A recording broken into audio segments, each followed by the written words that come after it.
tidak ada kata yang pantas untuk kita ucapkan pada kesempatan kali ini kecuali bersyukur kepada Allah Subhanahu wa taala atas segala nikmat dan karunia yang Allah berikan dan Allah limpahkan kepada kita. Sebagaimana salawat dan salam semoga senantiasa tercurahkan kepada junjungan kita Nabi kita Muhammadin sallallahu alaihi wasallam beserta para keluarga, para sahabat dan orang-orang yang istiqomah berjalan di bawah naungan sunnah beliau sampai hari kiamat kelak. Hadirin Allah muliakan, nikmat ilmu adalah nikmat yang paling tinggi di dunia. Ilmu tentang Allah dan ilmu tentang apa yang Allah inginkan, apa yang Allah cintai dan apa yang Allah tidak sukai. Maka ketika kita mendapatkan kesempatan untuk mendapatkan ilmu tersebut, maka itu anugerah yang paling besar, karena disitulah kunci dari kebahagiaan di dunia maupun di akhirat. Maka bersyukurlah kepada Allah ketika kita diberikan kesempatan untuk kembali hadir di kajian rutin kita pada siang hari ini. Sebagaimana saya ingin meminta maaf karena keterlambatan di kajian ini karena ada kendala teknis. Kami sudah standby dari jam 1 tadi, tapi qadarullah ada kendala teknis yang menyebabkan kita baru bisa start pada saat ini. Dan sekali lagi, kendala-kendala teknis seperti ini pun merupakan edukasi dari Allah Subhanahu wa taala. Kendala-kendala teknis seperti ini adalah pelajaran kesabaran. Pelajaran bagaimana kita menyikapi takdir dan menyikapi hal yang tidak sesuai dengan planning kita. Maka jangan sampai kita melepaskan momentum dengan ngedumel, dengan komplain, dengan kesel, apalagi marah, baper, udah aku nggak mau kajian lagi, nggak mulai-mulai. Akhirnya kita tidak mendapatkan ilmunya, intisarinya, dan tujuan kenapa Allah takdirkan kendala tersebut. Karena kendala itu adalah sebuah edukasi kesabaran yang Allah berikan kepada kita. Dan bukankah kita ingin menuntut ilmu? Dan menuntut ilmu itu tidak harus langsung dari lisan seorang guru atau seorang ustadz ke telinga atau ke penglihatan kita, tapi bisa jadi pelajaran itu berasal dari kondisi atau takdir yang Allah berikan kepada kita, lalu kita sikapi dengan ketakwaan. Kita sikapi takdir tersebut dan kendala tersebut dengan ketakwaan. Kita tetap on track, dan di antara ketakwaan adalah kesabaran. Jadi di antara ketakwaan adalah kesabaran. Dengan demikian akhirnya kita mendapatkan ilmu juga. Kita mendapatkan ilmu. Dan itulah firman Allah Subhanahu wa taala ketika Allah berfirman dalam surat Al-Baqarah ayat 282. Allah menyatakan wattaqullah wa yu'allimukumullah, dan bertakwalah kepada Allah dan Allah akan ajarkan kalian ilmu. Wattaqullah wa yu'allimukumullah, bertakwalah kepada Allah. Isi sebuah momentum dengan ketakwaan, hadapi masalah dengan ketakwaan. Apa yang terjadi? Wa yu'allimukumullah, dan Allah akan ajarkan kalian ilmu. Allah akan ajarkan kalian ilmu. Maka bersyukurlah jika kita bisa menyikapi sebuah masalah dengan ketakwaan. Hadirin yang Allah muliakan, pembahasan kali ini sangat penting karena merupakan oposit atau lawan dari pembahasan yang lalu. Ketika yang lalu itu kita bahas apa ya jemaah? Sebaik-baik wanita, ya, wanita terbaik. Maka pada kesempatan kali ini kita akan membahas seburuk-buruk wanita. Dan sekilas info buat kita semua bahwa pembahasan yang lalu dan hari ini itu berasal dari hadis yang sama. Berasal dari hadis yang sama. Ada yang masih ingat hadis riwayat siapa? Al-Baihaqi dalam sunannya. Lalu dari sahabat siapa? Abi Udzainah As-Sadafi. Ketika Nabi SAW bersabda, khairun nisaikum al-wadudul walud, sebaik-baik wanita kalian itu yang penuh dengan rasa cinta, kasih sayang, dan bisa mengungkapkan rasa cinta dan kasih sayangnya, khususnya kepada suaminya. Yang kedua, al-walud, yang subur dan punya banyak anak, kecuali kalau dia punya kendala, kata para ulama, maka itu nggak ada isu, nggak ada masalah. Bukankah Aisyah juga tidak punya anak dari Nabi SAW?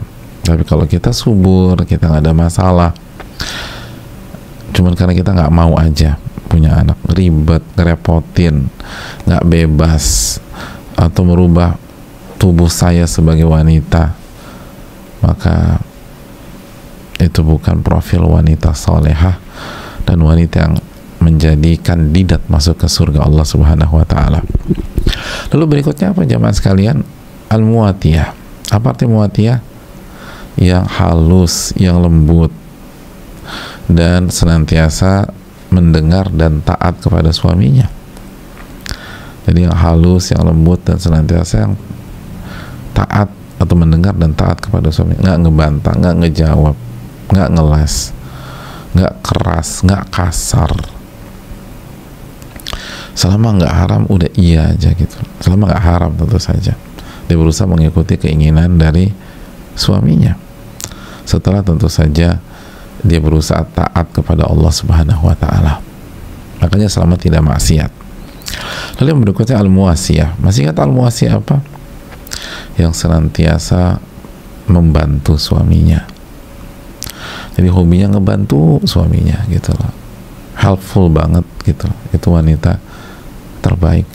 Pokoknya selalu berpikir apa yang bisa saya lakukan, apa yang saya bisa lakukan, apa yang saya bisa perbuat, apa yang saya bisa bantu, apa yang bisa saya kerjakan. Itu bukan ngeribetin apa hak saya, apa yang bisa saya dapatkan. Enggak, wanita-wanita terbaik itu bukan begitu.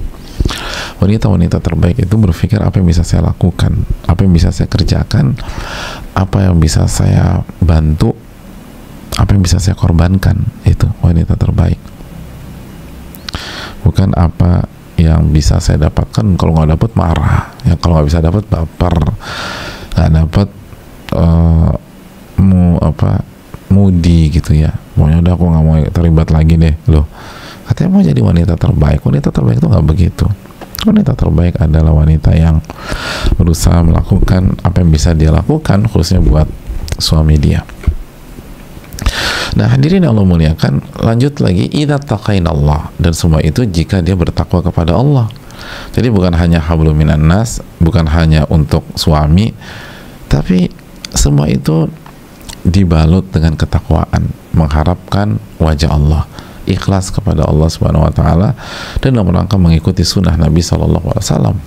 Jadi bukan hanya sama suaminya saja dia baik. Ada banyak wanita baik sama suaminya, totalitas, helpful, terus lemah lembut, nggak pernah mengucapkan kata-kata keras, kasar, atau suara tinggi. Tapi dia nggak pakai hijab, nggak mau ngaji, gitu loh. Bahkan dia meragukan Allah itu ada apa tidak. Orang seperti itu bukan wanita terbaik. Wanita-wanita seperti itu bukan wanita terbaik. Walaupun sayang banget sama suaminya, walaupun setianya luar biasa, walaupun banyak anak, walaupun anaknya 16 misalnya, tapi ketika dia nggak bertakwa, itu tidak bermanfaat buat diri dia. Nah, hadirin yang Allah muliakan, setelah Nabi kita SAW menjelaskan profil wanita-wanita terbaik, Nabi melanjutkan hadisnya, dan itu yang belum kita bahas pada pertemuan yang lalu. Kata Nabi kita SAW, wa syarru nisaikum, dan wanita-wanita terburuk di antara kalian, atau seburuk-buruk wanita, seburuk-buruk wanita. Siapa mereka? Al-mutabarrijat, al-mutakhayyilat, wa hunnal munafiqat, la yadkhulul jannata minhunna illa mithlul ghurabil a'sam. Itu profil wanita terburuk. Siapa mereka? Yang pertama kata Nabi SAW, al-mutabarrijat, yang bertabarruj, yang bertabarruj. Hadirin Allah muliakan, wanita yang buruk adalah wanita yang bertabarruj. Itu yang dijelaskan Nabi kita Shallallahu Alaihi Wasallam. Mungkin ada yang bertanya, itu tabarruj apa tuh Ustaz? Tabarruj itu jamaah adalah wanita yang memperlihatkan kecantikannya di hadapan pihak yang tidak layak dan berhak. Jadi memperlihatkan secara umum, ya, memperlihatkan kecantikannya kepada pihak yang tidak layak, yang tidak berhak.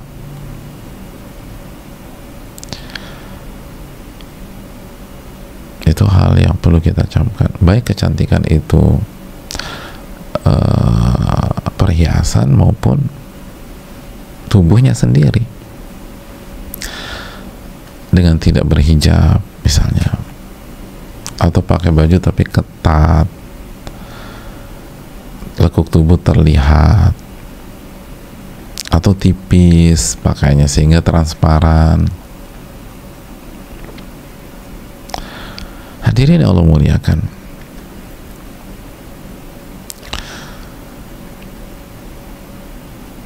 bersolek atau berhias ketika ia keluar rumah atau berhadapan dengan laki-laki yang bukan mahram,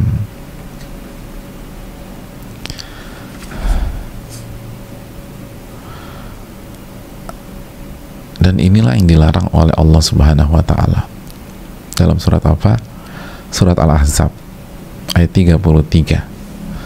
Surat Al-Ahzab ayat 33, wala tabarrajna tabarrujal jahiliyatil ula.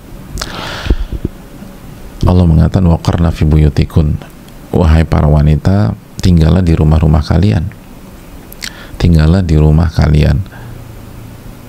Jadi hukum asal wanita itu tinggal di rumah. Wala tabarrajna, dan janganlah kalian keluar rumah dengan tabarruj sebagaimana tabarrujnya wanita jahiliyah yang pertama. Jadi janganlah kalian bertabarruj. Artinya kalau kalian mau keluar rumah, jangan tabarruj. Jadi pada dasarnya kalian di rumah. Kalau kalian ingin keluar, jangan tabarruj. Jangan memperlihatkan perhiasan kalian dan kecantikan kalian. Keluar dengan perhiasan, lalu dengan aroma parfum yang tercium oleh laki-laki yang berada di lingkungannya, lalu dihiasi dengan berbagai macam aksesoris yang membuat ia jadi perhatian dari laki-laki yang bukan mahram.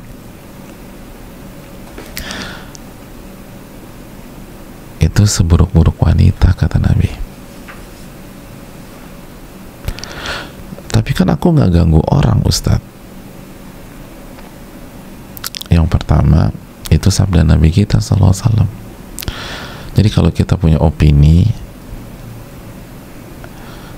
lalu ternyata pandangan kita itu berseberangan dengan Nabi SAW, maka kira-kira apa yang harus dilakukan seorang wanita, ya? Bukankah kita harus mengevaluasi pandangan kita dan kembali ke Nabi kita Sallallahu Alaihi Wasallam? Terus yang kedua, kata para ulama,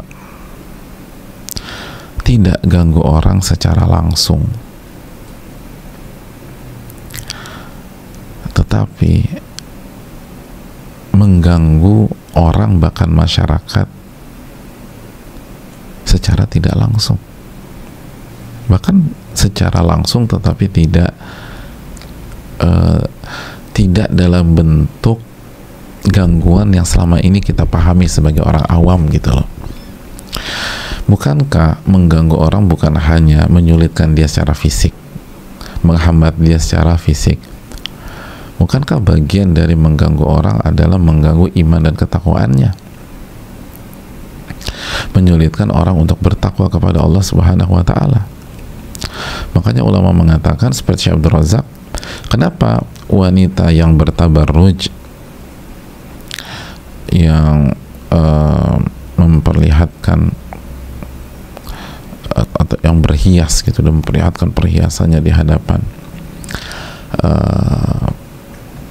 laki-laki yang non mahram atau yang keluar tanpa hijab yang syar'i dengan syarat-syarat yang berlaku, itu divonis sebagai wanita yang buruk,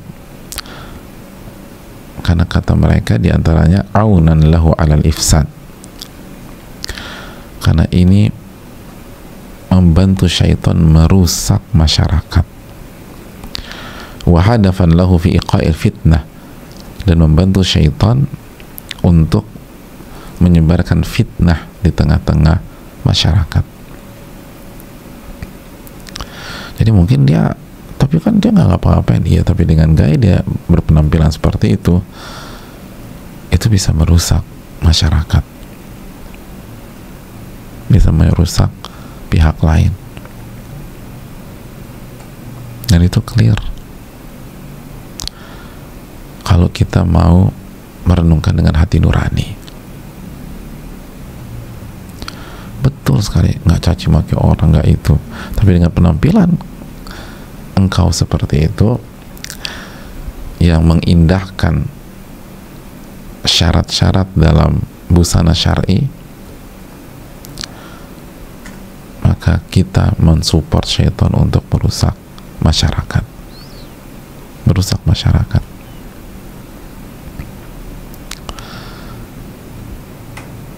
Merusak masyarakat. Itu yang perlu kita renungkan. Dan tabarruj kita buat simpel apabila seseorang wanita keluar rumah atau berpenampilan tidak sesuai dengan syarat-syarat hijab yang syar'i.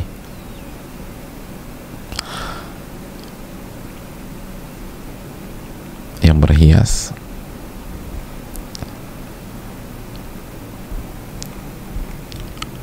atau tidak panjang, sempit,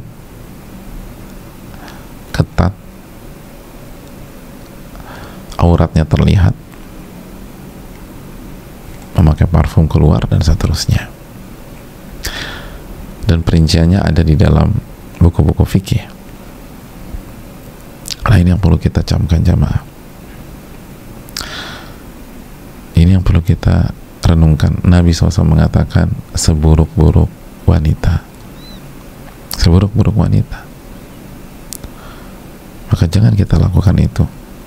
Mungkin sebelumnya kita belum tahu, tapi sekarang usahakan ketika keluar rumah kita mau menggunakan busana yang syar'i,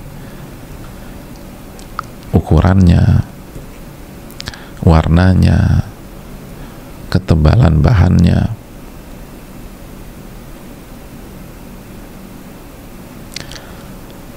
itu yang perlu kita camkan.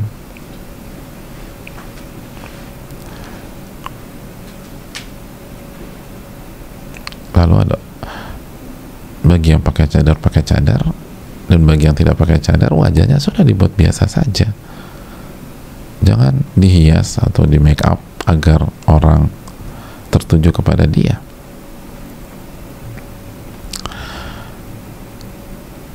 Dan jangan memang mengundang perhatian, dan salah satunya juga dengan menggunakan parfum sebagaimana sabda Nabi SAW, ayyuma mura'atin ista'tarat, tidaklah seorang wanita yang mengenakan parfum lalu ia keluar dan melewati laki-laki yang non mahram, liyajidu rihaha, sehingga laki-laki itu bisa menyium aroma parfumnya, Nabi SAW mengatakan fahiya zaniyah, maka dia seperti pezina. Sebuah kalimat yang cukup tajam, bahkan sangat tajam dari Nabi kita SAW, karena parfum punya kemampuan untuk semi menghipnotis orang atau hasrat seseorang. Maka ini yang perlu kita jaga. Tapi bukan juga tampil bau, enggak, tampil bersih aja, Tapi aku suka, ya udah kasih buat suami, anak-anak, mahram kita, udah. Tapi luangi dengan mereka atau di antara sesama wanita. Tapi adapun laki-laki yang non mahram, ini yang perlu kita camkan.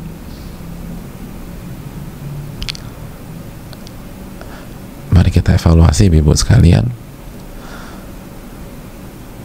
dan saling mengingatkan tanpa harus menjatuhkan pihak lain, tanpa harus menggunakan kata-kata keras dan kasar.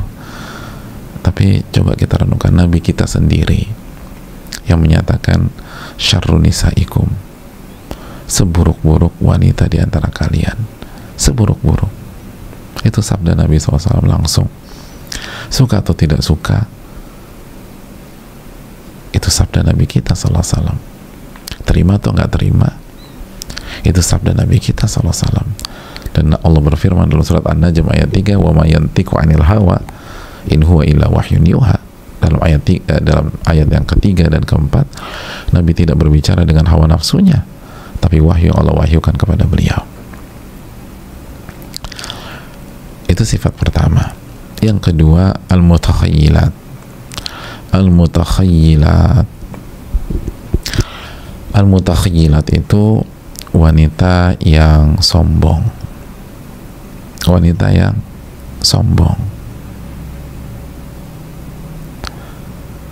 Wanita yang sombong itu seburuk-buruk wanita. Dan sombong itu, catat baik-baik, kata Nabi SAW dalam hadis surat Imam Muslim, batarul haq wa ghamtun nas, menolak kebenaran dan meremehkan manusia. Dan ini salah satu penyakit wanita juga ya, di samping laki-laki juga banyak. Tapi meremehkan atau menolak kebenaran dan meremehkan manusia. Betapa banyak kita tidak sengaja melihat wanita atau ibu-ibu yang meremehkan temannya hanya karena cara berpakaiannya, hanya karena warnanya nggak matching, itu diketawain, diremehkan. Cuman warna pakaiannya nggak matching. Nah itu kenapa ini perlu kita camkan deh. Wanita itu sangat perhatian terhadap hal detail, sangat perhatian sama hal yang detail. Nah penyakitnya, begitu ada sedikit nggak match aja, kurang oke aja secara dalam hal detail, itu orang bisa diremehkan, bisa direndahkan. Nah laki-laki kan cenderung santai, cuek segala macam, udah gitu-gitu. Tapi kalau kok gitu amat sih? Kamu lihat nggak pakainya dia tadi? Nggak match banget kan? Ya Allah, pulang kajian cuma ngebahas itu doang gitu loh. Iya, bagi aku juga dia norak lagi. Padahal cuma masalah warna doang, semua dibahas. Hati-hati sikap menolak kebenaran dan meremehkan manusia. Menolak kebenaran dan meremehkan manusia ini dimention, ditekankan oleh Nabi SAW secara khusus bagi wanita. Tabarruj, dan yang kedua sombong. Jangan pernah menolak kebenaran dan jangan pernah meremehkan orang. Ibu-ibu atau para wanita yang sudah belajar, semakin belajar semakin menghormati orang, semakin belajar semakin menghargai orang, semakin belajar semakin pintar melihat sisi positif dari orang lain, sehingga kita menghargai mereka. Dan semakin belajar semakin menerima kebenaran. Ini yang perlu kita camkan. Dan menariknya, kata para ulama seperti Syekh Abdul Razak hafizahullah, kata beliau, lihat ada korelasi antara kesombongan dan tabarruj. Ada kesombongan dan tabarruj, ada korelasinya. Jadi yang pertama tadi apa? Tabarruj kan. Yang kedua, wanita yang sombong. Kenapa disebutkan? Karena ada korelasi. Wa hunaka talazumun baina tabarruji wal khuyala. Ada korelasi, ada hubungan antara tabarruj dan kesombongan. Kenapa? Mari kita simak keterangan para ulama kita, fal mar'atu idza tabarrajat wa tazayyanat wa ta'attarat wa tajammalat lan takhruja ila syari' wa ila suq bi sifatin mutataminatin mutawadi'atin lillah.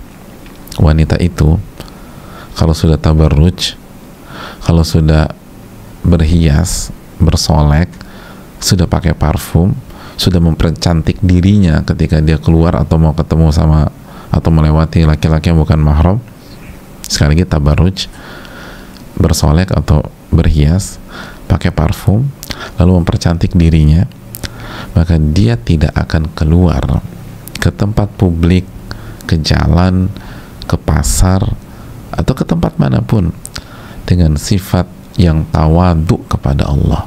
Itu poinnya. Dia nggak akan keluar dan bersikap dengan sifat tawadu kepada Allah. Bal takhruju mukhtalatan muta'aliyatan mutaraffi'atan fiha al-kibar. Namun sebaliknya, dia keluar dengan atmosfer ketinggian,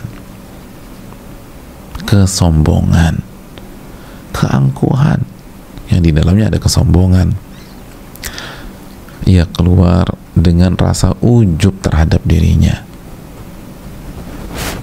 ya, ujub terhadap dirinya, ujub pada kecantikannya, ujub pada stylenya, selera fashionnya, dan ujub dengan kecantikannya. Dan disinilah terjadi perpaduan antara tabarruj dan kesombongan.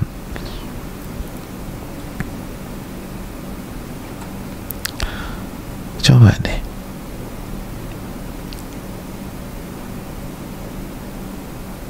coba kita renungkan diri kita dengan jujur, ya, dengan jujur. Iya enggak? Ada rasa ujub terhadap diri sendiri, terhadap kecantikan kita, terhadap kelas kita dalam berpenampilan, bentuk tubuh kita mungkin, dan seterusnya. Ini jika kita keluar dengan apa tadi? Dengan tabarruj. Bukan berarti nggak boleh pakai baju bagus, ya. Silahkan, hanya saja sesuai dengan syarat-syarat hijab yang syar'i atau pakaian syar'i bagi wanita. Kita sedang bahas apabila ini keluar dari batasan tersebut.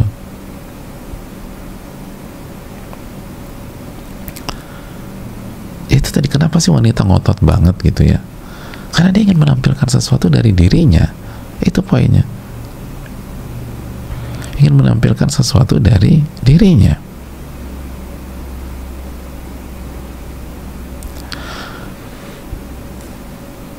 Makanya kata para ulama, kata Syekh Abdul Razak, kata beliau gini loh, Anda kan lihat banyak wanita, dia baca tuh hadis, baca hadis tentang laknat, baca hadis tentang laknat, baca hadis tentang tabarruj, baca hadis tentang menyambung rambut misalnya dalam hadis Bukhari dan Muslim, baca hadis tentang wanita yang menyerupai laki-laki, la'anan Nabi SAW al-mutarajjilati minan nisa, Nabi melaknat wanita yang menyerupai laki-laki dari secara penampilan, hadis riwayat Imam Bukhari dari Ibnu Abbas misalnya. Jadi sebagian mereka tuh baca, tapi tetap saja ngotot dengan penampilannya, ngotot dengan cara berbusananya, tak mau dirubah, tidak mau dirubah. Dan ketika direnungkan, diresapi, kenapa sih kok bisa ngotot gitu? La yakunu hammuha illa an tatajammal wa tatazayyan. Karena ambisinya adalah untuk mempercantik diri dan berhias. ingin memperlihatkan kecantikannya, itu intinya.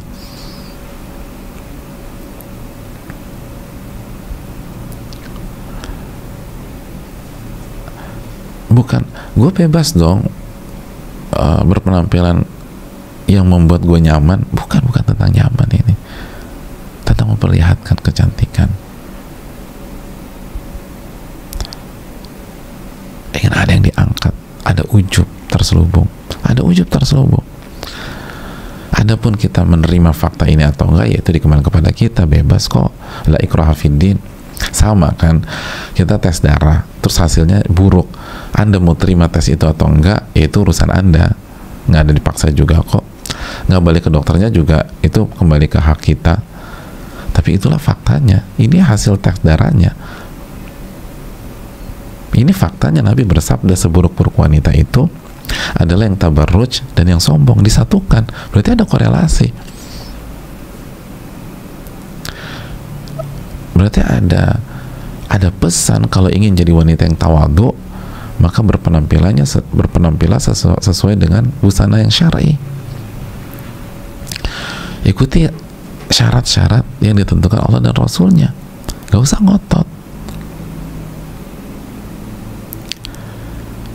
Makanya sekali lagi jamaah sekalian, kalau kita merasa kok aku masih suka ngeremehin orang ya, kok aku masih suka nyinyirin orang, menganggap diri lebih tinggi dan seterusnya, salah satu yang harus kita evaluasi, lihat gaya penampilan kita, itu ada hubungannya. Di samping kita bersihkan hati kita tentu saja, kalau gaya penampilan kita masih tabarruj, masih berpenampilan yang melebihi batasan dan koridor syar'i, maka itu akan membawa dampak kita akan jadi orang sombong dan meremehkan orang.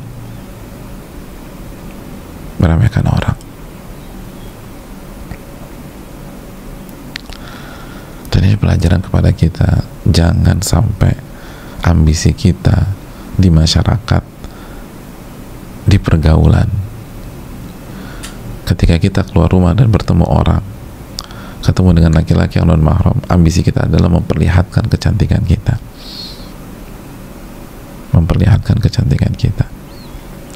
kalau mau jadi wanita yang tawadhu, kalau mau jadi wanita yang dicintai oleh Allah, itu terlihat. Jangan pengen jadi pusat perhatian di komunitas kita, di majelis taklim kita, di geng kita dan sebagainya. Biasa aja, pakai baju yang bagus, yang elegan, yang terhormat, itu bagus. Innallaha jamil yuhibbul jamal. Nabi pernah ditanya, ya Rasulullah, bagaimana dengan seseorang yang suka dengan baju yang bagus dan memakai sendal yang bagus? Kata Nabi, innallaha jamil yuhibbul jamal. Sesungguhnya Allah menyukai sesungguhnya Allah yang maha jamil, yang maha indah, dan suka dengan keindahan selama nggak haram. Kalau konteksnya wanita, selama tidak tabarruj, itu loh, selama tidak tabarruj.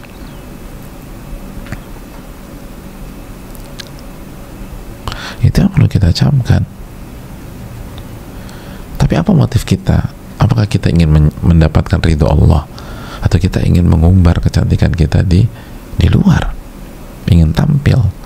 Makanya kita berhias, bersolek semuanya.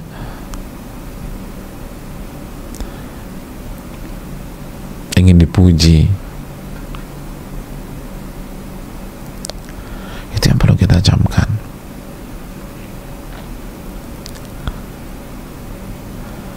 Persembahkan ini semua buat Allah Subhanahu wa Ta'ala, jangan buat manusia. Dan ini akan mempengaruhi perangai kita.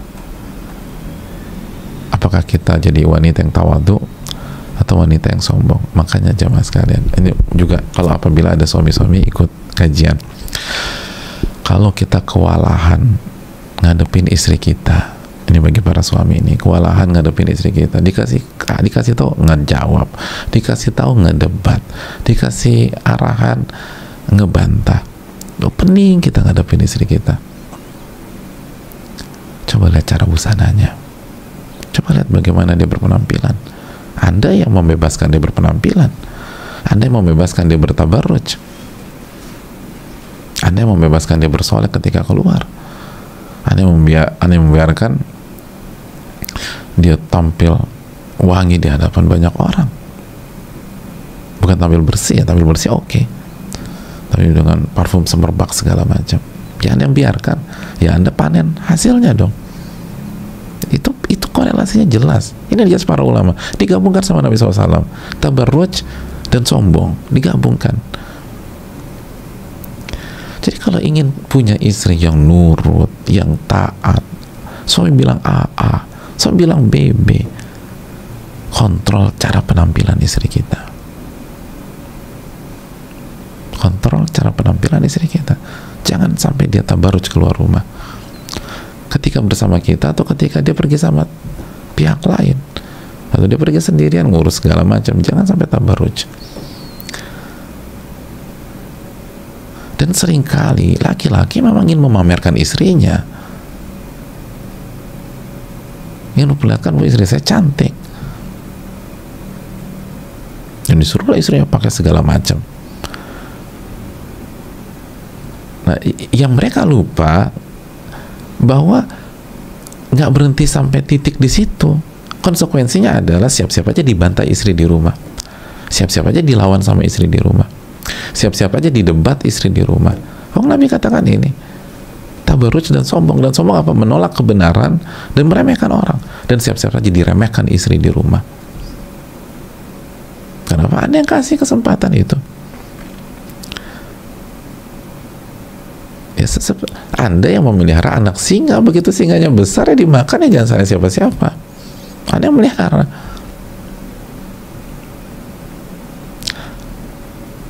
Ini yang perlu kita camkan. Banyak orang lupa, jadi hanya pengen lihat sisi satu. Ada sebagian sebagian couple itu istrinya nggak boleh pakai hijab, khususnya kalau jalan sama dia. Jalan sama saya, istrinya nggak boleh pakai hijab, dan harus pakai perhiasan yang memukau orang, harus pakai gaun yang masya Allah, dia bangga gitu, saya punya istri kayak gini. Iya, ya udah, yang pertama siap-siap yang pertama pastikan hukumnya itu bagaimana, yang kedua siap-siap konsekuensinya aja. Dan salah satunya Anda akan didebat, Anda akan dilawan, Anda akan dijawab, Anda akan disikapi dengan tidak layak oleh istri Anda sendiri. Dan itu terjadi di banyak rumah tangga, karena nggak bisa dipisahkan antara tabarruj dan antara kesombongan.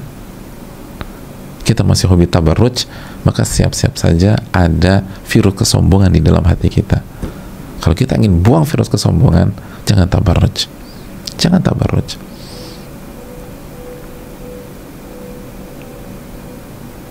Jangan tabarruj. Begitu juga bagi yang kita punya usaha busana muslimah. Kalau kita ingin menghadirkan ketawaduan di tengah usaha kita atau tim kita, jangan produksi busana yang seperti itu.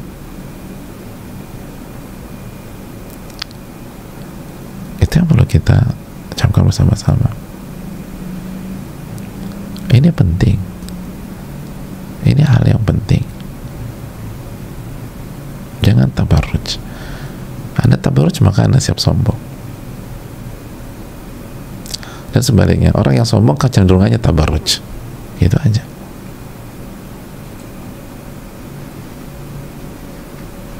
Salah satu, seringkali nggak ketabarruj juga ke sisi-sisi lain, tapi ada arah ke sana. Jadi sekali lagi jemaah sekalian yang Allah muliakan, begitu kita tabarruj, arahnya itu kesombongan.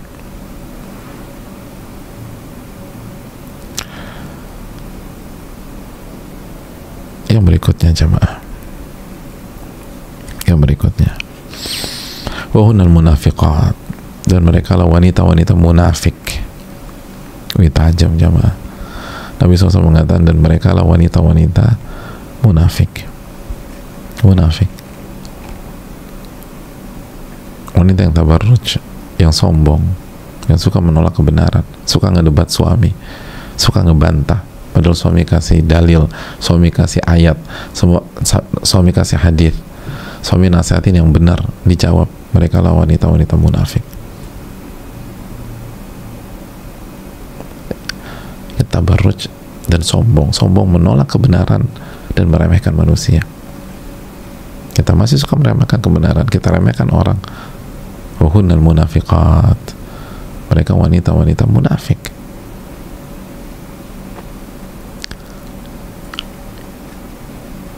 Munafik jamaah, subhanallah. Yang kalau kita berbusana atau kita berhijab, itu semua palsu, semua palsu. Karena inti dari kemunafikan, apa kata Hasan al-Basri atau kata Al-Imam Al-Muwardi, bahwa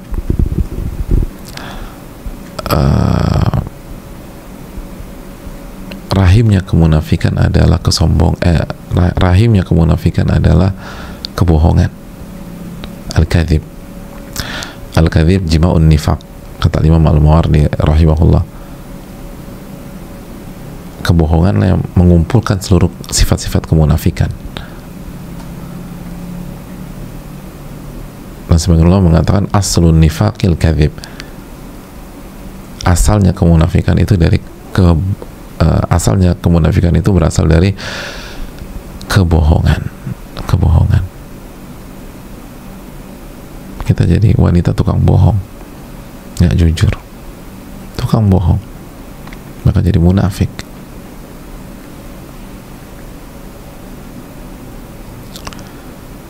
Ini yang perlu, ya itu tadi katanya hijrah, kenapa masih tabarruj kan gitu? Katanya hijrah, kenapa masih tabarruj?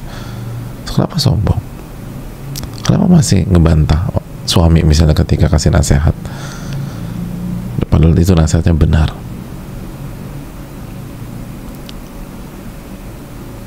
Kan jadi munafik.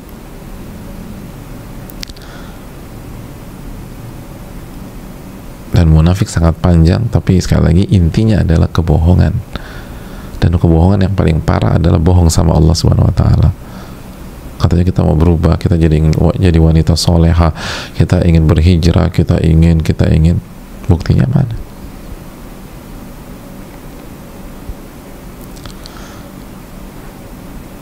Lalu Nabi tutup SAW dengan sabdanya, la yadkhul jannata minhunna illa mithlul ghurabil a'sam, dan tidak akan masuk surga dari wanita-wanita tersebut kecuali seperti burung gagak yang al-a'sam. Jadi mereka nggak akan masuk surga kecuali seperti burung gagak yang al-a'sam. Al-a'sam apa sih? Burung gagak yang al-a'sam itu adalah burung gagak yang di kedua sayapnya dan di kedua kakinya itu ada warna putih, ada warna putih.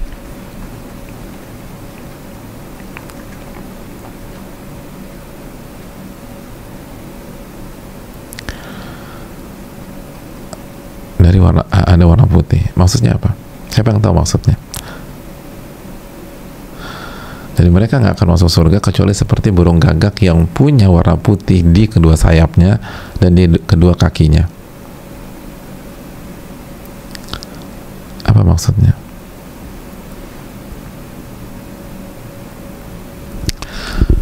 Hadirin yang Allah muliakan, maksudnya ini kinayah, ini ketinggian bahasa Nabi SAW. Itu maksud pesan Nabi adalah killah man yadkhul jannah min haula'in nisa. Ini istilah untuk menunjukkan betapa sedikitnya yang masuk surga dari wanita-wanita tersebut. Sedikit. Kenapa demikian? Karena burung gagak yang kedua sayap dan kakinya warna putih itu jarang dan sedikit banget. Karena mayoritas gagak apa? Hitam semua. Hitam semua. Ya, kalau ada di sayapnya warna putih, kedua kaki putih, itu jarang. Nah, yang masuk surga dari wanita kayak gitu. Yang masuk surga dari wanita-wanita tersebut, ya seperti itu, jarang.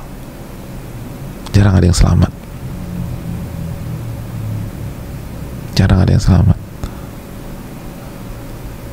Dan ini sesuai dengan sabda Nabi SAW, ya ma'syaran nisa, wahai para wanita, tasaddaqna, bersedekahlah, wa akthirna istighfar, dan perbanyak istighfar, fa inni ra'aitukunna aktsara ahli nar, karena aku melihat kalian menjadi mayoritas ahli neraka. Hadis Bukhari dan Muslim.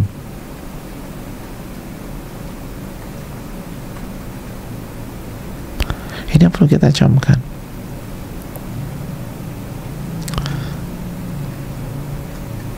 Sedikit yang masuk surga, sedikit yang selamat.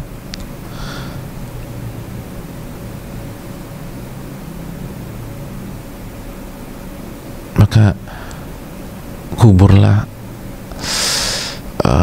hasrat untuk berhias dan bersolek kalau mau keluar rumah, jamaah sekalian. Hasrat berhias dan bersolek ketika kita ingin bertemu dan ingin pergi keluar.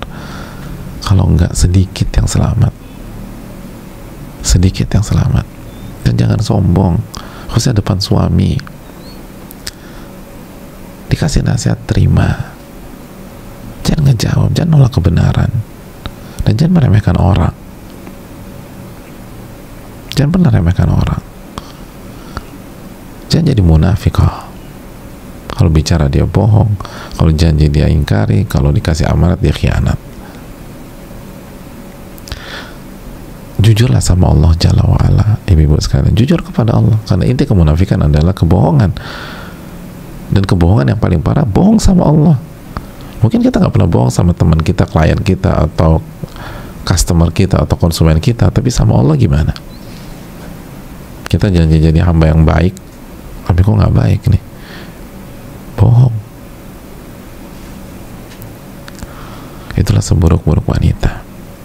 Sedikit dari mereka yang selamat dan masuk ke dalam surga, seperti sedikitnya populasi burung gagak yang punya warna putih di kedua sayapnya dan kedua kakinya.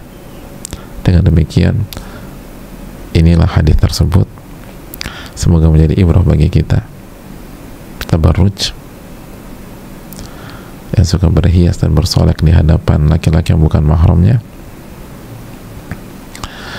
yang berpenampilan tidak menggunakan syarat-syarat hijab yang syar'i. Lalu yang kedua, wanita yang sombong, munafikat. Dan waktunya sekarang untuk mengevaluasi diri dan menghilangkan jika kita memiliki salah satu sifat di atas. Insya Allah belum ada kata terlambat. Perbaiki diri, perbaiki diri, perbaiki diri. Wassalamualaikum warahmatullahi wabarakatuh. Kita buka sesi tanya jawab dengan keterbatasan ilmu dan waktu kita. Allah Ta'ala bisawab.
Bismillah, Anda titip pertanyaan sekarang. Anak akhwat 5 tahun, 2 tahun menikah.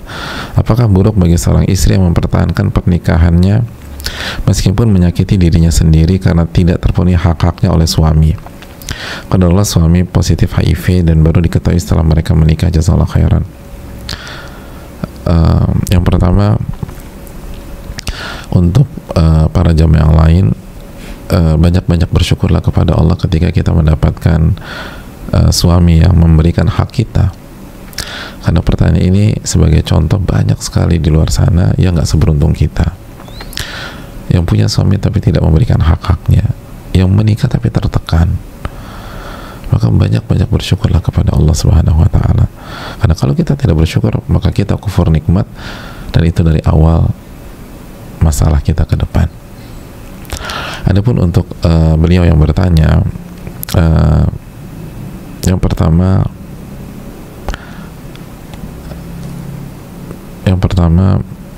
bersabarlah. Dan bersabar artinya menahan diri agar tetap on track.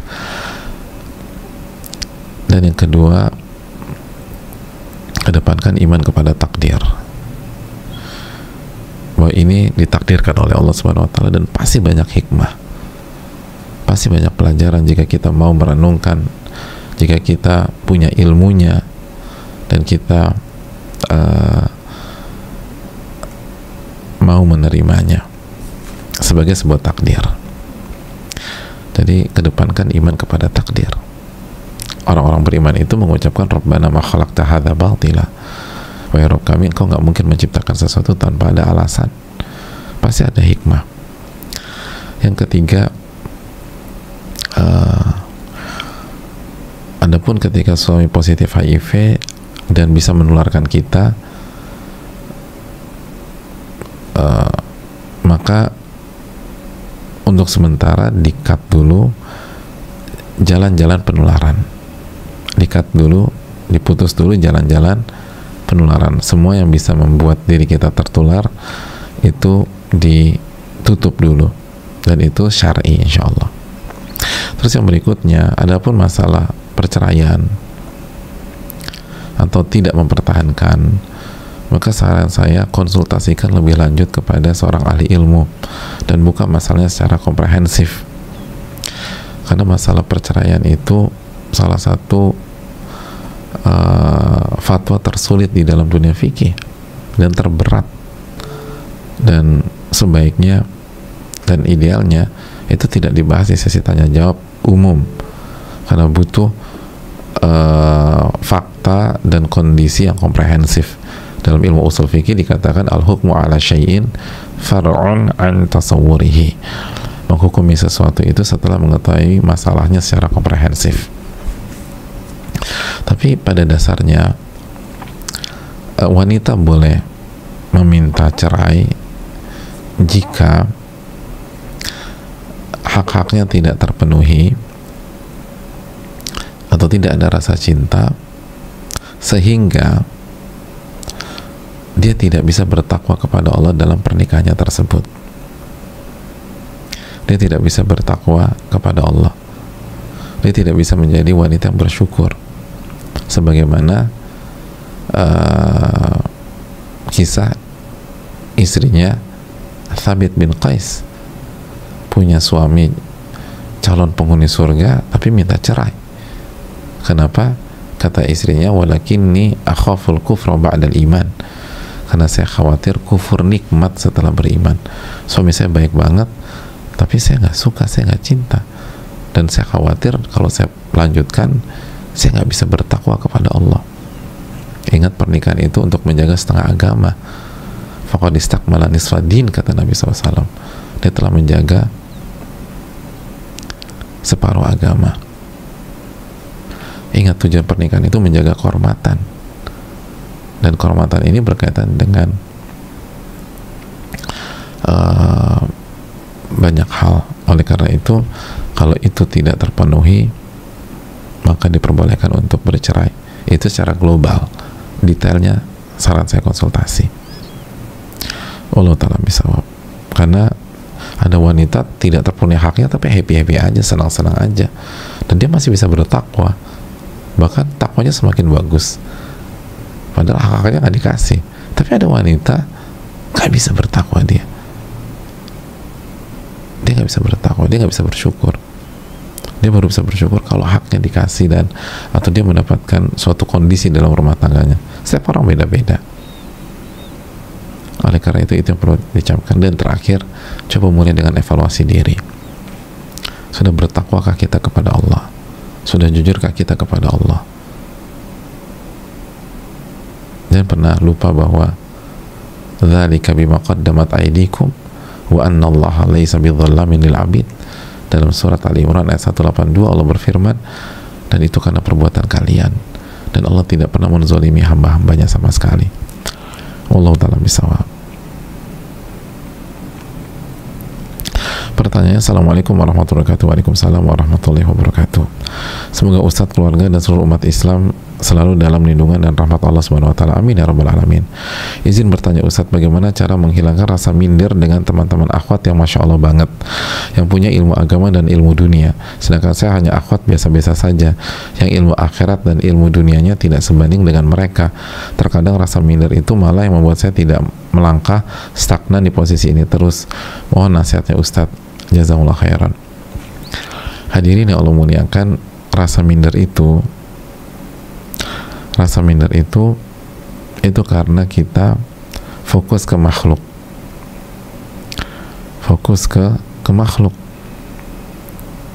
dan menjadikan makhluk itu sebagai parameter. Siapa yang suruh kita jadikan makhluk itu sebagai parameter? Parameternya itu adalah Allah Subhanahu wa ta'ala. Harusnya demikian.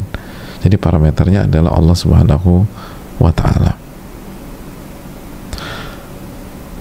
Kalau parameternya adalah Allah Subhanahu wa ta'ala, kita nggak akan minder, karena Allah tidak pernah menjadikan teman kita sebagai parameter kebaikan kita. Allah itu menjadikan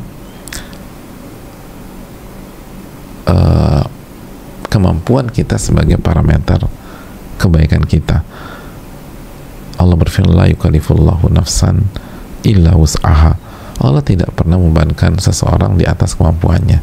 Al-Baqarah ayat terakhir. Lalu juga Allah mengatakan dalam surat At-Taghabun, fattaqullaha mastata'tum, bertakwalah kepada Allah semampu kalian. Kalau kita sudah bertakwa semampu kita, maka kita sudah berhasil di sisi Allah, walaupun kualitas kita di bawah yang lain. Sekali lagi, kalau kita sudah bertakwa kepada Allah semampu kita, semaksimal kita, maka kita sudah berhasil di sisi Allah, walaupun secara kasat mata kita di bawah yang lain. Itu yang perlu kita camkan.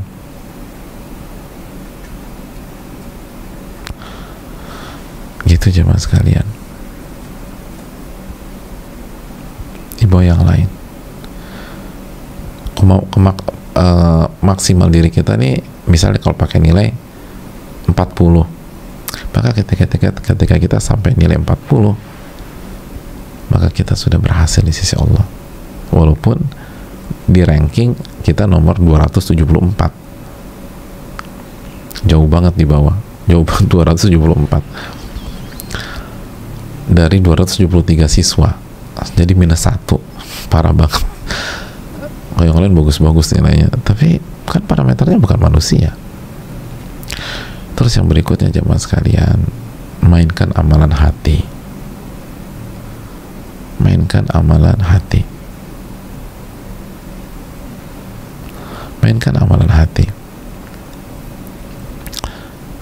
Imam Ahmad itu pernah merekomendasi seseorang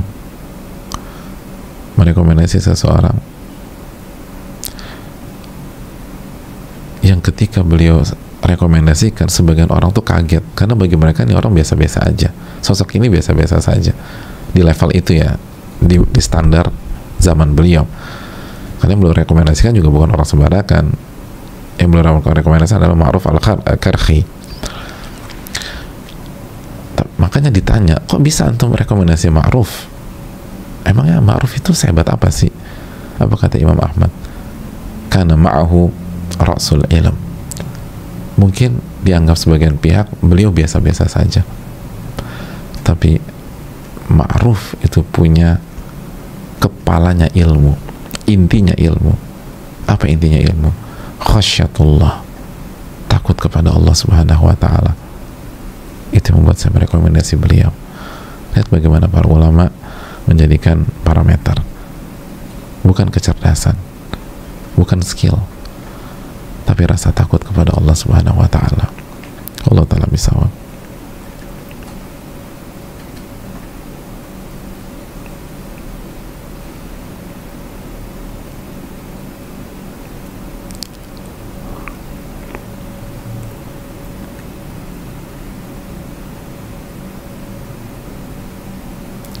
Assalamualaikum warahmatullahi wabarakatuh. Waalaikumsalam warahmatullahi wabarakatuh. Semoga Ustadz, keluarga, dan seluruh umat muslim selalu dalam lindungan dan rahmat Allah Subhanahu wa taala. Amin ya rabbal alamin.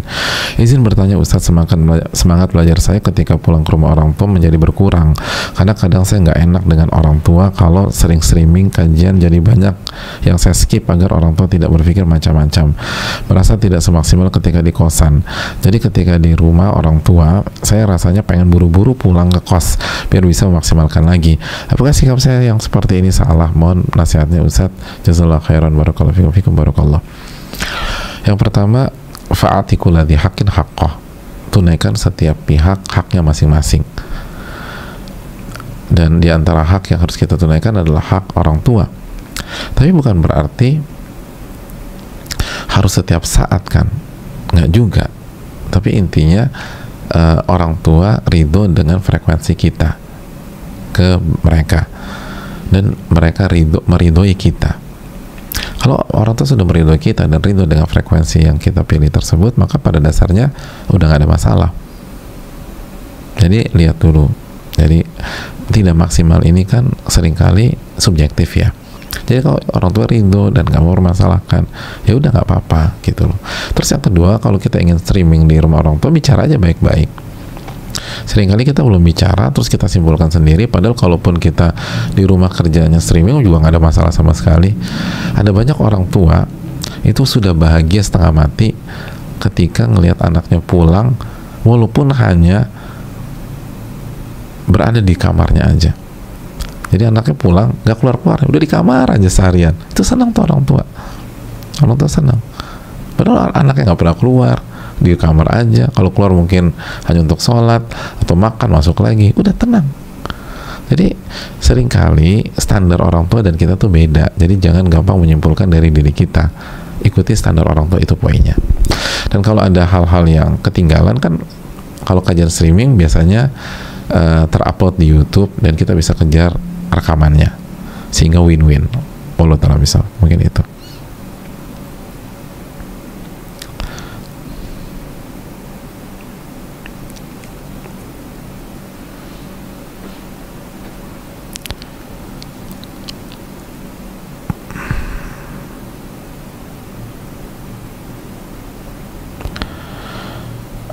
Semoga Allah senantiasa menjaga Ustadz, keluarga, seluruh kaum muslimin.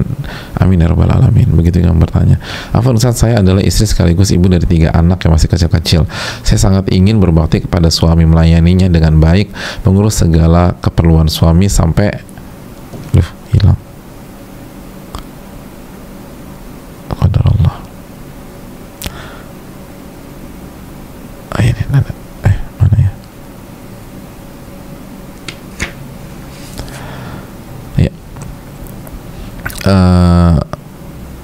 Mengurus segala keperluan suami sampai hal remeh seperti memotong kukunya dan lain-lain. Kedua, saya seringkali berada pada kondisi tersibukan oleh anak-anak. Apa nasihat Ustadz untuk saya? Apa nasihat Ustadz untuk saya? Dan bagaimana melihat prioritas antara melayani suami, beribadah seperti sholat sunnah, mengasuh dan bermain dengan anak-anak, mengurus rumah seperti mencuci dan lain-lain, serta menuntut ilmu syar'i. Saya masih kadang bingung mana yang harus saya dahulukan antara melayani suami atau mengurus anak-anak atau mengerjakan urusan rumah. Jazakallahu khair, barakallahu fikum. Ya, pertama niatnya bagus, niatnya ingin jadi al-muwasiyah. Al-muwasiyah, sebaik-baik wanita itu al-muwasiyah, yang helpful dan suka ngebantu suaminya dan pengen sekali berbuat untuk suami, itu bagus. Dan yang kedua, tinggal bermain kaidah aja. Mungkin yang membuat kita bingung, kita belum mengerti berbagai macam kaidah dalam masalah ini, seperti misalnya al-jam'u aula minat tarjih amkan, menggabungkan seluruh dalil dan amal soleh itu lebih didahulukan daripada memilih salah satunya. Jadi kalau kita bisa kerjakan semuanya, tinggal diatur aja waktunya. Contoh, menggunting kuku menggunting kuku sama ngurus anak. Nah, menggunting kuku kan kita bisa kerjakan di setiap waktu di 24 jam. Termasuk ketika suami kita sudah terlelap. Jadi bisa kita gunting kuku jam 1 malam gitu ya. Suami udah tidur gitu. Ya udah kita guntingin kukunya. Tapi jangan pas kita lagi ngantuk gitu loh. Karena berantakan nanti. Jadi pas kita lagi fresh dan seterusnya udah kita guntingin. Bangun-bangun sudah pendek, bukan sudah hilang, sudah pendek gitulah. Udah pendek nih gitulah. Kan itu bisa pas suami kita lagi istirahat dan seterusnya. Terus juga kaidahnya al-wajib mudayyak muqaddam 'ala al-wajib al-muwassa'. Kewajiban dan tanggung jawab yang waktunya sempit itu didahulukan daripada kewajiban yang waktunya cukup fleksibel atau cukup banyak gitu loh. Jadi terus kalau misalnya anak harus mandi ketika di sekolah, harus mau ke sekolah atau mau online gitu, ya udah mandikan anak dulu sebelum kita beres-beres rumah, yang bisa kita lakukan ketika anak-anak sudah belajar online atau ketika suami sedang sudah berangkat ke kantor, baru setelah itu rapi-rapiin. Tapi begitu suami dan anak Anda fokus ke sarapan suami lah, mandiin anak lah dan seterusnya. Terus yang perlu kita ingat bahwa la yukallifullahu nafsan illa wus'aha. Allah nggak membebankan kalian sesuatu yang kalian tidak, atau Allah tidak membebankan seseorang kecuali sesuai dengan kemampuannya. Berarti tidak ada kondisi di atas kesanggupan kita. Artinya kita sanggup. Cuman masalahnya yang pertama, udah jujur belum sama Allah? Yang kedua, sudah bertawakal kepada Allah atau belum? Bergantung sama Allah. Yang ketiga, sudah minta pertolongan sama Allah atau belum? Yang keempat, sudah berusaha cari keberkahan waktu atau belum? Itu yang harus. Terus yang ketiga, sudah tahu ilmu skala prioritas atau belum? Itu yang mungkin perlu dilakukan. Saya rasa cukup sampai di sini. Terima kasih banyak atas perhatian dan pertanyaannya, dan mohon maaf banyak sekali pertanyaan yang tidak terjawab karena keterbatasan ilmu dan juga waktu. Dan tapi saya ingatkan, setiap yang bertanya akan mendapatkan pahala dari pertanyaannya walaupun pertanyaan nggak dijawab, karena bertanya itu ibadah. Bertanya itu perintah Allah. Fas'alu ala dzikri in kuntum la ta'lamun. Bertanyalah kepada ahli ilmu jika kalian tidak tahu. Dan begitu kita sudah jalankan perintah itu atau ayat tersebut, kita dapat pahala walaupun tidak terjawab. Dan mungkin bisa ditanya ke ustadz-ustadz lain yang lebih kepada ahli ilmu dan seterusnya. Terima kasih banyak. Semoga kita bisa mengamalkan, dan semoga kita menjadi wanita yang jauh lebih baik, jauh lebih bertakwa. Dan bagi para bapak-bapak atau ikhwan atau laki-laki, semoga istri kita bisa mendapatkan ibrah dari kajian ini. Subhanakallahumma wa bihamdika, la ilaha illa anta, astaghfiruka wa atubu ilaik. Assalamualaikum warahmatullahi wabarakatuh.